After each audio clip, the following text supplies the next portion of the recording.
à tous. J'espère que vous allez bien. On se retrouve aujourd'hui sur Télé Blizzard pour parler de The Seasoning House. The Seasoning House a été réalisé en 2012 par Paul Yates.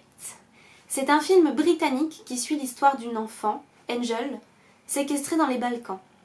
Elle est enfermée dans une maison en compagnie d'autres jeunes filles dans le cadre d'un réseau de prostitution. Scénario, je lui ai mis 3,5 sur 5. Le scénario est plutôt intéressant, notamment dans ses relations entre les personnages principaux. Il suit une logique qui est tout sauf originale, mais qui est très bien menée. La fin reste à interprétation ouverte, ce qui empêche le spectateur de véritablement savoir ce qu'il se passera par la suite, ce qui est un petit peu frustrant, mais au final totalement logique, parce que le film nous laisse dans la même incertitude qu'Angel. Donc c'est bien trouvé, mais nous, on est frustrés. Voilà. Son, j'ai mis 1,5 sur 3. L'ambiance sonore est bonne, mais elle n'est pas très présente, mais elle s'accorde quand même très bien au film. Elle n'y apporte pas grand chose non plus, donc j'ai mis une note moyenne. Caméra, j'ai mis 2 sur 3. J'aime beaucoup la manière dont le film est tourné. Cela nous rapproche d'Angel et ça nous permet de vivre les scènes comme elle. Ça renforce la tension qu'il peut y avoir. Ça nous met dans une situation un petit peu inconfortable. Mais c'est voulu. Personnages, j'ai mis 4,5 sur 5, c'est rare. Les personnages sont très bien travaillés. On a une Angel qui est intéressante de par son caractère, qui sait parfaitement bien se faire comprendre, bien qu'elle soit muette, et elle ne parle qu'avec le langage des signes, ce qui ne gêne en rien sa compréhension. Elle n'a franchement pas besoin de parler pour qu'on sache ce qu'elle pense. On a également un méchant qui n'est ni tout blanc, ni tout noir, qui est présenté de manière humanisée, même dans les pires moments, et c'est ça qui est troublant. Les autres captifs sont aussi transparentes qu'on peut se l'imaginer d'enfants séquestrés, prostitués et drogués. La nouvelle arrivante n'est pas présentée comme un bout de viande, mais on apprend à la connaître de manière efficace et en très peu de temps. Le film fait quelque chose de très intéressant et de très impressionnant à travers Angel. On la connaît et on s'y attache en 5 minutes, même pas. Le seul bémol, ce sont les gens de la milice en fait. Les gens de la milice qui couvrent un vaste champ de stéréotypes entre le petit nouveau trouillard et maladroit, le chef bourru, stupide et têtu et les autres baraqués mais stupides. C'est vraiment le seul bémol du film, au niveau des personnages. Le jeu d'acteur, j'ai mis 4 sur 4. Il est franchement impressionnant, notamment Angel. C'est un rôle qui est quand même extrêmement difficile à tenir pour une gamine et elle le fait avec brio. Il n'y en a pas beaucoup qui en sont capables et les autres sont tout aussi doués. Au total, 15,5 sur 20. C'est un excellent film. Je dirais pas que c'est un film d'horreur, vraiment. C'est un survival, mais c'est pas un film d'horreur. C'est un film très glauque, franchement très glauque, qui sait parfaitement où il va et où il veut nous emmener. Le goromètre, j'ai mis 2 sur 10.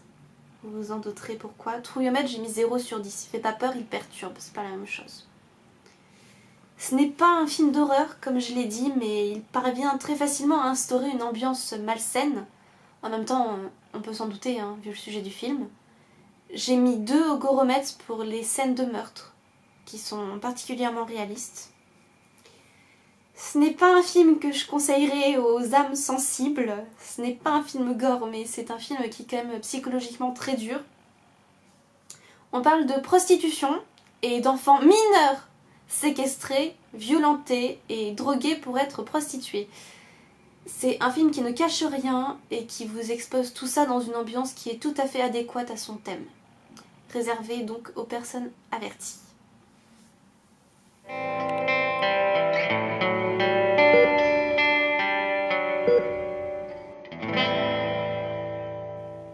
Il n'y aura pas grand chose dans les spoilers, mais je voulais juste dire quand même Mention spéciale au regard d'Angel lorsqu'elle a laissé le chef de la milice dans le tuyau. La lueur dans ses yeux lorsqu'il se retrouve impuissant tout comme elle et qu'elle sait qu'elle va l'y laisser. C'était absolument impressionnant. Voilà.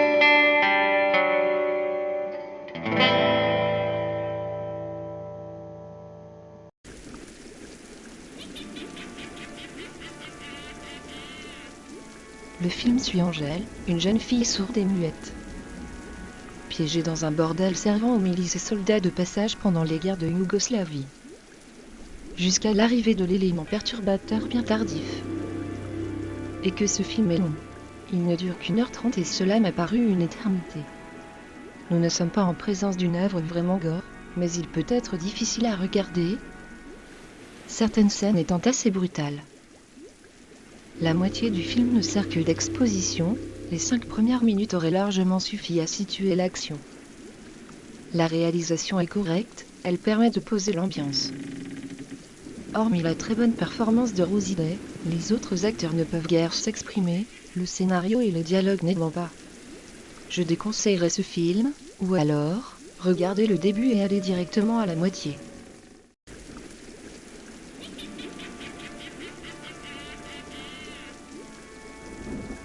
Bonjour tout le monde, c'est Lexback qui vous parle, The Seasoning House donc. Un film que j'ai trouvé particulièrement cru, pas terrifiant, mais profondément touchant.